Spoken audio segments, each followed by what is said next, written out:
के नाम पर महिलाओं से ठगी करने का मामला इस वक्त सामने आया है, जहां महिलाओं ने कंपनी पर रुपए ठगने का आरोप लगाकर कार्रवाई की मांग की है। पीड़ित महिलाओं ने एशियन एंटरप्राइजेस के नाम की कंपनी पर आरोप लगाते हुए बताया कि तो रात कंपनी महिलाओं का लाखों रुपया लेकर फरार हो गई। दिल्ली रोड पर 4 माह पहले एशियन एंटरप्राइजेस के नाम से एक कंपनी खोली गई। पीड़ित महिलाओं ने बताया कि ये कंपनी 2400 रुपए लेकर रजिस्ट्रेशन करती थी और फिर 1 किलो ऊन देती थी और इससे फूल जैसी आकृति बनवाई जाती थी।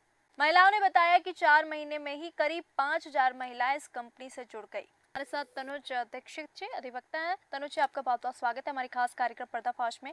तनुज जी, जो पूरा मामला सामने आया है सहारनपुर में, जहां पे एशियन एंटरप्राइजेस नाम की एक कंपनी है जिसने महिलाओं के 7 करोड़ रुपए की ठगी की है। पूरा मामला सामने आया है, लूट का खेल किस प्रकार से इस कंपनी ने किया और लूट कर रातों रात फरार हो चुकी महिलाओं को, इस पूरे मामले को लेकर आपकी क्या प्रतिक्रिया है?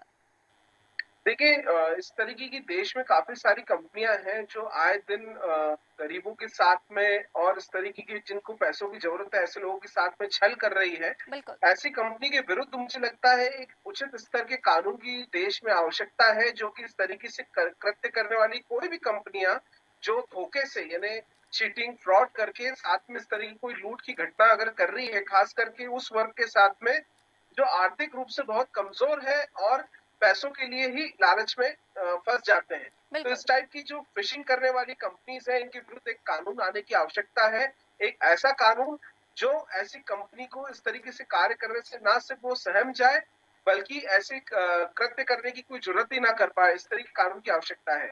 साथ ही साथ ये जो कंपनी ने कृत्य किया है, अगर इसमें लूट की धारा में अगर हम देखा जाए तो भारतीय न्याय संहिता के सेक्शन 309 सबसेक्शन 1 के अंदर इसकी कायमी की जाएगी। वहीं चीटिंग, फ्रॉड के लिए भारतीय न्याय संहिता में 318 जो सेक्शन है उसके अंतर्गत इसकी कायमी होगी बिल्कुल। और लगभग 10 साल तक की सजा के इसमें कड़े प्रावधान हैं ऐसे कंपनी और फ्रॉड करने वाले लोगों के ऊपर। जी। बिल्कुल, तनुज जी, आपने ये बात सही कही कि ये कोई पहला फ्रॉड नहीं है। ऐसे तमाम बड़ी-बड़ी जो कंपनियां होती हैं वो रातों रात खुलती है और रातों रात बंद हो जाती हैं। मेरा प्रश्न आपसे तनुज जी ये है कि इस ठगी की घटना के पीछे अब क्या तस्वीर नजर आती है? आपको लगता है कि इन पीड़ितों को न्याय मिलेगा? आपराधिक जो प्रकरण होते हैं उसके अंदर अपराधी की मानसिकता जो होती है, इसे क्रिमिनोलॉजी बोलते हैं हम। जी। ये एक अलग तरीके की स्टडी है, मानसिकताओं को समझना बड़ा मुश्किल है, लेकिन अगर इस तरीके का कोई कंपनी ने धोखा जो कि दिया है असमझ लोगों को, तो निश्चित रूप से स्ट्रॉन्ग प्लानिंग के साथ में कंपनी ने ये कदम उठाया है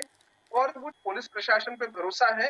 निश्चित रूप से वो मुख्य आरोपी तक भी पहुंचेंगे और इन्हें सजा दिलाने में भी मुझे लगता है पूरा हाथ और सहयोग होगा पुलिस का। तनुज जी। देखिए निशा जी, 2 चीज़ें मैं बताना चाहूँगा। एक तो जो कंपनीज़ होती हैं, जो भी लोग फ्रॉड करते हैं, वो कोई एक तरह की कंपनी बना कर के फ्रॉड नहीं करते हैं। ऐसी मल्टीपल कंपनीज़ का निर्माण वो करते हैं, कागज़ों पर या बिना कागज़ों के, क्योंकि देखिए अवैध काम कर रहे हैं, अवैध रूप से भी चला सकते हैं। बिल्कुल। और ऐसी कंपनियों को बाज़ार में अलग-अलग नामों से लेकर के आते हैं। जैसे आपने कहा, जो भी ये कंपनी थी, जिसके अभी जानकारी मेरे को चैनल के माध्यम से मिल रही है एशियन करके, हो सकता है कि इसकी और भी कंपनीज़ हो और भी तरीके के कई सारे लोगों बिल्कुल। के साथ में धोखाधड़ी की हो।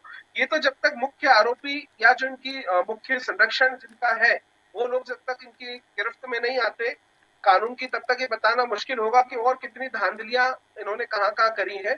वहीं मैं जो लोग इस देश न्यूज़ के माध्यम से लोगों को भी अवगत कराना चाहता हूँ कि जो भी इस तरीके की लालच के मतलब प्रलोभन के जो ऑफर्स आते हैं, जिसमें आप ग्रुप से जुड़वाइए या कोई आपको अलग से परसेंटेज मिलेगा, तो ऐसी कोई भी चीज़ों में काम करने के पहले उसकी ऑथेंटिसिटी को चेक करना बहुत आवश्यक है। और निश्चित रूप से ये जो ऑथेंटिसिटी है, ये सिर्फ़ आपस में जानकारी लेकर के नहीं, इसका पुलिस को सूचना करके ही ली जा सकती है। कोई भी कंपनी में पैसा इन्वेस्ट करने के पहले आप एक बार उसकी ऑथेंटिसिटी और प्रॉपर सब चीज़ें चेक करवा लें।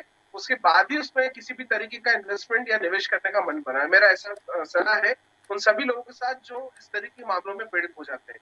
जी। बिल्कुल, हमारे साथ एसपी सिटी अभिमन्यु जी हैं। चर्चा करने के लिए तनुज जी, मैं आपके पास फिर आना चाहूँगी। आपने जो एक बात कही कि यहाँ पे जागरूक होना बेहद आवश्यक है। अगर आप किसी भी कंपनी में इन्वेस्टमेंट कर रहे हैं तो आपको उस कंपनी के बारे में पता होना चाहिए। उस कंपनी में जो लोग कार्य कर रहे हैं उनसे भी पूछताछ कर लेनी चाहिए। यहाँ पे महिलाओं की कहीं न कहीं सबसे बड़ी गलती है कि उन्होंने कंपनी के बारे में पता नहीं किया। कहीं न कहीं यहाँ पे जो नेटवर्क मार्केटिंग है वो भी देखने को मिल रही है कि जो महिला है वो और महिलाओं को भी जोड़ रही है। निश्चित रूप से नेटवर्क मार्केटिंग मार्केटिंग जो है ये एक बहुत बड़ा हम कह सकते हैं कैट फिशिंग का एक बहुत बड़ा नाम हो चुका है। इस तरह की कोई भी कंपनियों की ऑथेंटिसिटी देखिए, नेटवर्क मार्केटिंग में कुछ कंपनियां अच्छा काम भी कर रही हैं, बिल्कुल। लेकिन सब कंपनियां नहीं कर रही हैं। ठीक ये उसी तरीके से है जैसे कि कुछ कंपनियां सेबी के साथ चिट फंड के लिए रजिस्टर्ड होती है, लेकिन हर कंपनी चिट फंड के लिए भी रजिस्टर्ड नहीं है, वो इलीगल रूप से चला रही है। तो देखिए ऐसे जो भी, मैं वही कह रहा हूँ कि असली की आड़ में जो नकली का खेल चल रहा है और उस तरीके के जो लोग उसके प्रलोभन में, उसके लालच में या किसी और तरीके से उसके अगर शिकार हो रहे हैं, तो इसके लिए खुद उन्हें जागरूकता दिखानी पड़ेगी, अच्छे बेहतरीन कदम उठाने पड़ेंगे, जिससे आने वाले समय में वो इस टाइप की किसी भी, चाहे वो चिट फंड रिलेटेड कंपनी हो, चाहे बिल्कुल। वो नेटवर्क मार्केटिंग रिलेटेड कंपनी हो या इस तरह की कोई भी फ्रॉड कंपनीज जो कि जनता को पैसों का लालच दे करके सीधे साधे लोगों के साथ और इस तरह की कृत्य कर रहे हैं, वो धोखाधड़ी कर रहे हैं।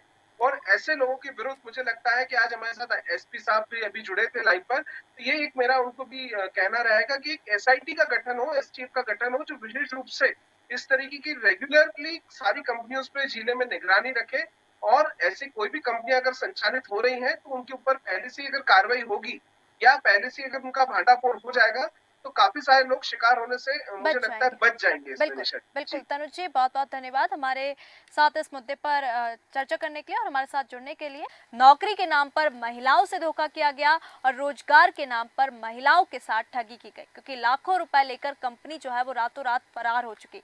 शातिरों ने किस तरीके से घटना को अंजाम दिया है, हमारे साथ हमारे मेहमान जुड़े थे जिन्होंने इस विषय पर चर्चा की और देखना ये होगा कि पीड़ित महिलाओं को न्याय मिलता है या नहीं। पर्दाफाश के इस खास कार्यक्रम में फिलहाल इतना ही। बने रहिए देश न्यूज के साथ। नमस्कार।